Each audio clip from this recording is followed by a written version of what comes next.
আমার একটা পার্সোনাল কাজ আছে, তা মা বউ কিছু সব বলে যেতে হবে? এরা দুজনে বলে গিয়ে আমার বউয়া বলছে কি নিয়ে গিয়ে আমাকে স্টেশনে বিক্রি করে দেবে না তো? ও তো এখনো বললো না যে কোথায় নিয়ে যাচ্ছে, দেখি কোথায় নিয়ে যায়।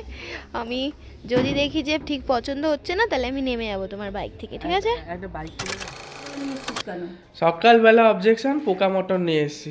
আজকে আমাদের বাড়িতে ঘুগনি হবে, খাসির চর্বি দিয়ে ঘুগনি। ম্যাডাম খাসির চর্বি খায় না, তার জন্য তোমার ঘুগনি আলাদা তুলে রাখা হবে। তারপরে হবে আমাদের মুরগির চর্বি এনে দেওয়া ও মুরগির চর্বিও খায় না, মুরগির মাংসতে চর্বি থাকলে খুঁটে খুঁটে রেখে দেয়, রেখে দিয়ে মাংসটা খাবে। চলো আমরা এখন দুজনে একটু বেরোচ্ছি কাজে। কি জানে আমি বুঝছি না, ও খালি সকাল থেকে বলছে কাজে বেরোচ্ছি কাজে বেরোচ্ছি। জানি না বলছে স্টেশনের ওদিকে একটা কাজ আছে, কি কাজ কি দরকার কিছু বলছে না। আমার একটা পার্সোনাল কাজ আছে, তা মা বউ কিছু সব বলে যেতে হবে? এরা দুজনে বলে গিয়ে আমার বউয়া বলছে কি নিয়ে গিয়ে আমাকে স্টেশনে বিক্রি করে দেবে না তো? যাবো বলা যায় না ভাই। আমি বলবো না কাউকে, এটা আমার পার্সোনাল কাজ। বাবা কিন্তু যে কাজটা যাচ্ছি তোমারই উপকার হবে, আমি ঘরের জন্যই যাচ্ছি। তো চলো আমরা বেরোই, রাস্তায় গিয়ে দেখা হচ্ছে। ও তো এখনো বললো না যে কোথায় নিয়ে যাচ্ছে, দেখি কোথায় নিয়ে যায়। আমি যদি দেখি যে ঠিক পছন্দ হচ্ছে না তাহলে আমি নেমে যাবো তোমার বাইক থেকে, ঠিক আছে? একটা বাইক কিনে দাও আমার। বাইক কিনে দেবো? সেলফ খারাপ হয়ে গেছে, এই যে কিক মেরে মেরে স্টার্ট আমার আর ভালো লাগে। বাইক একেবারে ইউটিউব থেকে কেনা হবে। এরকম বলো না। তাই তো অডিয়েন্স, লোভী এরা। লোভি না, এটা আমাদের কাজের প্রাপ্য পারিশ্রমিক। বাইক একেবারে হবে ওইসব বলে কথা বলা হয়, একটা বাইক কিনে দেবে? যেটা একটা ডায়লগ আছে না, শাদি করুंगी तो करीना वाला लहंगा पहन के, ওরকম বাইক खरीदूंगी तो यूट्यूब वाले पारिश्रमिक से।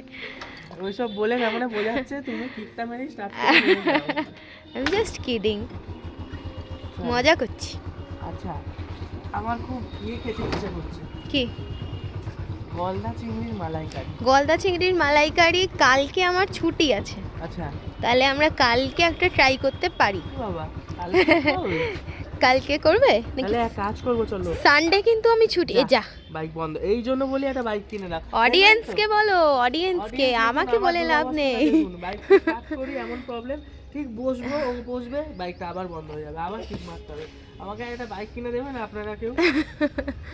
আচ্ছা কালকে তাহলে এটা একমাত্র অডিয়েন্সেরই হাতে। ক্যামেরাটা নিয়ে আসো বলি। বল। কালকে তাহলে আমরা দুজন মিলে সকালে যাব, গিয়ে গলদা চিংড়ি বা বাগদা চিংড়ি কিছু আনবো, এনে আমরা ছাদে বসে রেসিপিটা রান্নাঘরে খুব ডিস্টার্ব করে সবাই। হ্যাঁ। এই যেহেতু জায়গাটা একটু কম, তো ওদের যে প্রাইভেট রান্নাগুলো থাকে মানে ভাত ঠাত এইসব হ্যান ত্যান, চা ফা বারবার হয়।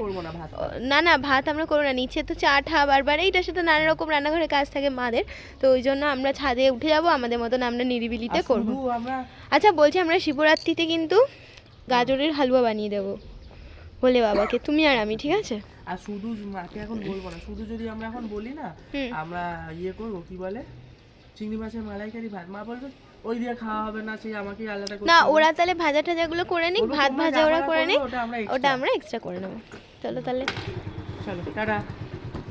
তো বেরিয়েছিলাম যে কাজ নিয়ে, সে কাজ আমার হয়ে গেছে, এখন যাবো একটু স্যালুনে চুল কাটতে, চুল কেটে বাড়ি যাবো। ভুলেই গেছিলাম, মা বলেছিল খাসির চর্বি নিয়ে আসতে, দেখি চর্বি পাই কিনা। দাদা চর্বি হবে? দাদা হবে না? পেয়ে গেছি চর্বি, 200 গ্রাম দিয়ে দাও। এবারে যাই চুলটা কেটে নিই, আবার স্যালুনে লাইন কত সেটাও দেখার ব্যাপার।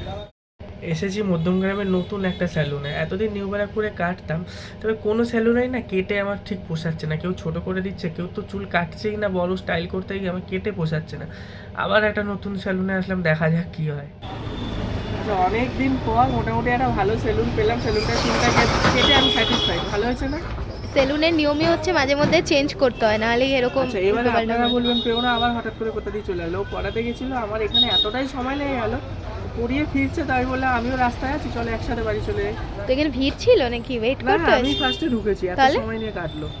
ও দেখছি প্রথম কাস্টমার একটু হ্যাঁ ভালো বললো তুমি প্রথমবার এসছো, তার মধ্যে আমি আগের সেলুনের বদনাম করেছি, তোর জন্য বলছে তুমি আগের সেলুনের বদনাম করেছো, আমার ওর জন্য ভালো করে আমি ম্যাডামের আবার শখ হয়েছে কি বানাবে, এই যে এদিকে তাকাও একটু, ভার্জিন মইতো বানাবে। তা আমরা স্প্রাইট নিতে এসেছি, কিন্তু এই নতুন বেরিয়েছে ক্যাম্পা কোলা, এখন আমাদের এটা খুব পছন্দের। শুধু এতে হবে না তো, ইয়ে কিনতে হবে আবার লেবু। শুরু হয়ে গেছে আমাদের বাড়িতে মইতো তৈরির প্রসেস, তাই তো? এর খুব প্রিয় এই মইতো খাওয়া। আমার মইতো খেতে আমার খুব ভালো লাগে, আমি ক্যাফে থেকে এক দুবার খেয়েছিলাম, খুব ভালো লেগেছে, মানে টেস্টি লাগে, কিন্তু ক্যাফেতে যে সবসময় যাওয়া হয় না, আর দাম অনেকটা ওরা বাড়ি চড়ি রাখে। আমি অনেকদিন ধরে দেখছিলাম ইনস্টাগ্রামে কিভাবে বানায়, তো আজকে বানাবো। নিচে খুব ডিস্টার্ব করে সবাই রান্না ফান্না করলে, নিচে ডিস্টার্ব হয় বলে আমরা উপরে চলে এসেছি। এখন আমাকে কি কাজ করতে হবে বলো? এরকম ভাবে নিশ্চয়ই তো কাজ করতেই হবে। আমি এগুলো নিচ থেকে সব বয়ে বয়ে এনে দিলাম। গোল করে কাটবে, গোল গোল গোল পারো, গোল কাটো দুটো। বলছি আমাকে ছাদ থেকে এখন কি পুদিনা এনে দিতে হবে? পুদিনা পাতা এনে দাও, আমরা একটু শর্টসের। এখনো একটা জিনিস নাওনি তুমি, কি ছাইয়ে আনোনি, বরফ। বরফ এনে নিচ্ছি। বরফ আনতে কি, বরফ ভালো নেই না, আমি ছাদ থেকে গিয়ে পুদিনা পাতা নিয়ে আসি। আমার বাবা ছাদে পুদিনা পাতা গাছ লাগিয়েছে, অনেক পুদিনা পাতাও হয়েছে। এই যে আমাদের পুদিনা গাছ দেখুন, অনেক পুদিনা পাতা হয়েছে। আমি ভাবিনি আমার বাবা দানা ফেলে পুদিনা পাতা দানা নাকি শিকড় পেতেছিল, সেখান থেকে এত পুদিনা পাতা হয়ে গেছে। কিন্তু কতটা লাগবে, কতটা ছিঁড়বো তাও তো জানি না। অল্প অল্প নিয়ে যাই, কত আর লাগবে। আমি চুল কেটে এসে এখনও স্নান করিনি। আমার মা জানতে পারলে দেবে, স্নান না করে গাছ ফাছ ধরছি। এই যে, হ্যাঁ না হয়ে যাবে তাড়াতাড়ি। হ্যাঁ হয়ে যাবে দেখো। বাহ, এটা বিশাল আয়োজন। পুদিনা পাতা রেখে দিলাম, আমি খালি খাবো। চিনি আনা হয়নি। চিনি বরফ আমি আর পারছি না, আমার শরীর খারাপ। চিনি নিয়ে আসবে, চিনি চিনি আর বরফ নিচ থেকে নিয়ে আসা। বরফের, হ্যাঁ বরফের ট্রে শুদ্ধ নিয়ে চলে আয়। মিন্টগুলো গন্ধ ভালো কি লাগে। সুন্দর অরিজিনাল একদম গাছের বাড়িতে তৈরি না, বাড়িতে তৈরি বলছি, বাড়ির গাছের জিনিস। দেখো সত্যি হাতেই কি সুন্দর গন্ধ। ভালো লাগে, চুইনগাম চুইনগাম গন্ধটা। হলো? হ্যাঁ এই যে হয়ে গেছে। তুমি তোমারটা নাও, ও একটা গ্লাস বানিয়েছে, আমি একটা গ্লাস বানিয়েছি। কই তোর, কই দেখি এই যে। কাঠটা টেস্টি হয়েছে। দুজনে কি সেম জিনিস দিয়েই বানানো হয়েছে? আমারটা বেশি ভালো লাগছে। আমার তোমারটা ভালো হয়েছে? তুমি আমারটা খাও, আমি তোমারটা খাই, দেখি কারটা বেশি ভালো হয়েছে। আমাকে দাও, আমি জাজেস আমি বলবো কাঠটা বেশি ভালো হয়েছে। একই লাগছে। একই তো লাগবে, একই ইনগ্রেডিয়েন্টস দিয়ে একই জিনিস কারটা দিয়ে। নুন হবে, একটু একটু নুন হবে। হ্যাঁ তাহলে কে ভালো বানিয়েছে? বৌদি বেশি ভালো বানিয়েছে। আমাকে দাও, আমি টেস্ট করি। তুমি এক এক করে দুটো টেস্ট করবে, কোনটা ভালো হচ্ছে সেটা বলবে। দেখতে কিন্তু ভালো লাগছে, খেতে কি যাই হোক না হোক দেখতে একদম হেভি লাগছে। বড় লোকদের ড্রিঙ্কস মনে হচ্ছে না? কিন্তু কোন গ্লাসে কাটটা আমি কিন্তু ভুলে গেছি। এই তো এইটা তোমার, এটা ভাই। এই তোমার লেবু ঝুলে গেছে না।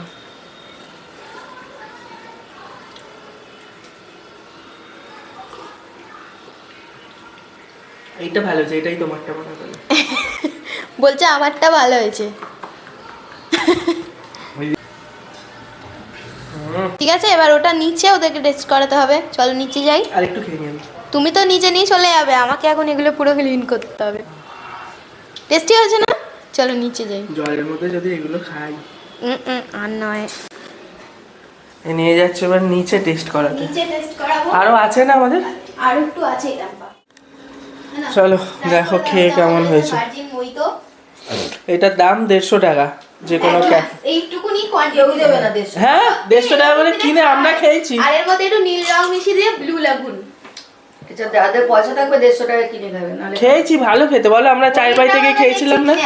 হ্যাঁ আমরা এখন এমনি খেয়ে ঠান্ডা, আমি এত ঠান্ডা খাবো না। খেতে কেমন? খেতে টেস্টি ভালো। চলো একটা গ্লাস আমি বানিয়েছি। এই বাবা আমাকে আয়নার মধ্যে কিরম লাগছে হাফ প্যান্ট পরে। এটা এবার আমরা রেখে দেব, একটু গরম হবে তারপর খাবো। না এই গরম ভাল লাগে না, এই ঠান্ডাই ভালো। প্রচুর ঠান্ডা। আরেকটা বরফ দেওয়া হলো, দুটো বরফ দেওয়া ছিল। তো চলো আমাদের তুমি অনেক দিন ধরে বলছিলে ভার্জিন মইতো বানাবো, ভার্জিন মইতো বানাবো, হয়ে গেল মিশন কমপ্লিট। এবার ভার্জিন মইদাটা একটু গরম হলে আমরা খাবো স্নান করে। এতে দই দিয়ে শরবত বানাতে পারো। ওটা তো ও কমন। দই দিয়ে শরবত একদিন বানাবো তাহলে। আর একটু গরমটা পড়ুক। 1 কেজি দই পড়ে রয়েছে ফ্রিজে। ও আমাদের টক দইও তো আছে অনেক। হ্যাঁ, কেজি, ওই একদিন দইগুলো বল ইউজ বানাও। করেই বানানো হবে। কালকে তো আমাদের চিংড়ি মাছ হবে। কালকেই একদম না, আবার কবে বানাবো? তো সোমবার দিন। না সোমবার তো থাকবো না, রোববার বানিয়ে রেখে দিবি, অন্যদিন এটা স্যুপটা দিয়ে দিবি। রবিবার বানাবো। কি আছে, রোববার দিন বানিয়ে নেবো। চলো। আচ্ছা এত কিছু করতে করতে আমি স্নানও করিনি, চুল কেটে এসেছি বলুন। আর ঠান্ডা লেগে আছে, আমার গলা শুনেই বুঝতে পারছেন অনেকটা কিন্তু মইতো খাওয়া হয়ে গেল। আমার মা চিল্লাচ্ছে, আমি আবার উপরে এসে লুকিয়ে খেয়ে নিয়েছি। তো যাই হোক স্নান করে আবার আপনাদের সাথে দেখা হচ্ছে, টাটা। আমাদের বাড়িতে আজকে চর্বির বড়া হয়েছে, আর আমার মা জোর করে খাওয়াতে এসেছে, আর একজন গেট বন্ধ করে দিয়েছে, বাথরুমে খাবে না। দেবো না। খোলো একটু খোলো। তোমায় খাওয়াবে না, তোমার এমনি দেখা মুখ দেখতে এসছে, মা তোমার সাথে দেখা করবে। খোলো। দেখ দেখ চর্বি দেবো না। একটু একটু করে দেখছে খুব। না না চর্বি দেবে না, খোলো খোলো। চর্বি নাই রে, এই যে হাত বাড়া। চর্বি একটু যদি থাকে আমার কান কেটে দিবি। ই বাবা, বাথরুমের ভেতরে কে বড়া খাচ্ছে? যদি খারাপ হয় আমাকে বলবি তখন। তাও বেরাবে না, ভয় চলে। নে সবটা কেনে নে। আরে এটা চর্বি না শালা। ভালো না? আমি দেখছি তো। খুব ভালো। তাহলে একটু বেরাও বেরাও, ক্যামেরাটা চালিয়েছি, বেরাও। এটা কি চর্বি আছে একটা? বলে কি স্নান করছি, এই করছি ওই করছি। ভালো, খুব মানে এত ভালো। গরম ভাত দিয়ে খাবি। হ্যাঁ ঠিক আছে। নে ধর সবটা এখন খা। তো স্নান করছি না। সবটা খেয়ে নে। না না ঠিক আছে, পরে খাবো। খুব না। না মানে এত ভালো আমি ভাবতে পারিনি। দাঁড়া তোকে দিচ্ছি। চর্বি খাওয়াতে পারবে না ওকে। আমার এত বড়া ভালো লাগে, আমি মুখ খেয়ে হলেও চর্বি বড়া বানানো করালাম। না খুব ভালো, হেভি টেস্টি। এত ভালো আমি কোনোদিন খাইনি, ফার্স্ট খেলাম। খাসির মাংস খেতে হবে না যাও। ঠিক আছে, কিন্তু এটা খুব টেস্ট। ঠিক আছে। এখান থেকে খেয়ে দেখ আর্ধেক। মানে পালাবে। না না লন্ডি ব্যাগে ঢুকে যাবো। বেরো না, দেখ মারা। তো যাচ্ছিলাম স্নান করতে, পেয়ে গেলাম গরম গরম চর্বির পকোড়া। এখন একটু খাই। আরে কি হয়েছে? অ্যালোভেরা? প্রচুর অ্যালোভেরা হয়েছে আমাদের। একদিন কেটে সেই মাখলাম না, চুল এত দীঘায় গেছে, এত সিল্কি হয়ে গেছে আমার চুল। আমার কথা শোন, এটা পুরো কাট কেটে একটা বোতলে এরকম স্প্রে ভরে ফ্রিজে রেখে দিবি, যখন মাখবি মানে কোনো একটা বলছো পাতা কেটে। বড় বড়গুলো সব কেটে এতটা থোকা করে মিক্সিতে করে গ্রাইন্ড বলছে স্টোর করে রেখে দিতে। রেখে দে, সব এক সপ্তাহ ভালো থাকে। ফ্রিজে রাখলে দরকার নেই, নিজেদের বাড়ির গাছ। আমাদের বাড়ির গাছ যখন খুশি তো কাটবো। হয় না ওই ভাগের জন্য। হ্যাঁ, ওই মিক্সিতে দিলে তিতো হয়ে যায়। ওই কাটার অভাবে আর হয় না, কিন্তু প্রচুর হয়েছে বড় মোটা মোটা মাখবে সব। তুমি, তাহলে আমি বানিয়ে দিচ্ছি একটা। এখন আর মাখবি এখন চলো স্নান টান করো হ্যাঁ, আগে। আজকে বিকেলে বানিয়ে রাখবো, কালকে বানাবো। চলো স্নান করো। তো স্নান টান করে চলে এসেছি নিচে। নিচে এসে দেখছি ভাই শুরু করে দিয়েছে ওর লাঞ্চ খাওয়া। দেখি রান্না কি কি হয়েছে। ও এখানে মাছ আছে, মানে মাছের ঝোল। এটা হয়েছে চর্বির বড়া। এখানে আছে উচ্ছে কুমড়োর বটি। আর এখানে আছে আমার প্রিয় লোটে মাছ, লোটে মাছের ঝুড়ি। আচ্ছা আজকে কি ব্যাপার মা, তুমি এত কিছু আইটেম করেছো? তোর জন্য আমার এরকম হয়। আরে বাবা, আমার তো আইটেমের এখানে ছড়াছড়ি, পুরো একেবারে ছড়াছড়ি। এইটা তো একেবারে শোস্টপার, লোটে মাছের ঝুড়ি। খাওয়ার শেষ নেই। Thank you thank you. Thank you. খাওয়ার শেষ থাকে বলুন, বাড়ি থাকলে এই যে ভালো মন্দ, কিন্তু অফিসে আর যখন অফিসে শুধু মাছের ঝোল করে দাও, সেটা তো করে দিতেই হবে তো সকালে। বাড়িতে থাকলে এত রকম খাবার খেতে তো অল্প অল্প করে সব রকম খেতে ভালো লাগে না। স্নান করে আমি নতুন জিমে ভর্তি হতে কোনো কাজই হলো না, জিমে যাবো, আমার শরীর খারাপ বলে আমি যাচ্ছি না। আবার জিমে তোমার এই বিগ্রামও ধরবে না, আবার জিমে যাবো। আমি ভিডিওতে কথা দিয়ে দিলাম, আমি 2 দিনের মধ্যে জিমে ব্যাক করবো, ঠিক আছে? জিমে আর জিম যাওয়া থেকে পর্যন্ত ফোন করেছে যে আপনারা কি জিমে আসবেন না। ঠিকই তো দাও দাও, খেতে দাও খেতে দাও, খিদে পেয়েছে। দিচ্ছি। চল এখানে বস, ওকে। খাওয়া দাওয়া করে চলে আসলাম উপরে। এখন আমরা একটু ঘুমাই, মারাত্মক ঘুম পেয়েছে। আপনাদের সাথে দেখা হচ্ছে নতুন ভিডিও নিয়ে। ভালো লাগলে সাবস্ক্রাইব করবেন। Bye bye, tata, see you, good night. না, গুড আফটারনুন, না গুড নাইট। ঠিক আছে, আমরা ঘুমাবো এখন, যখন ঘুমাবো তখনই গুড নাইট। Okay bye.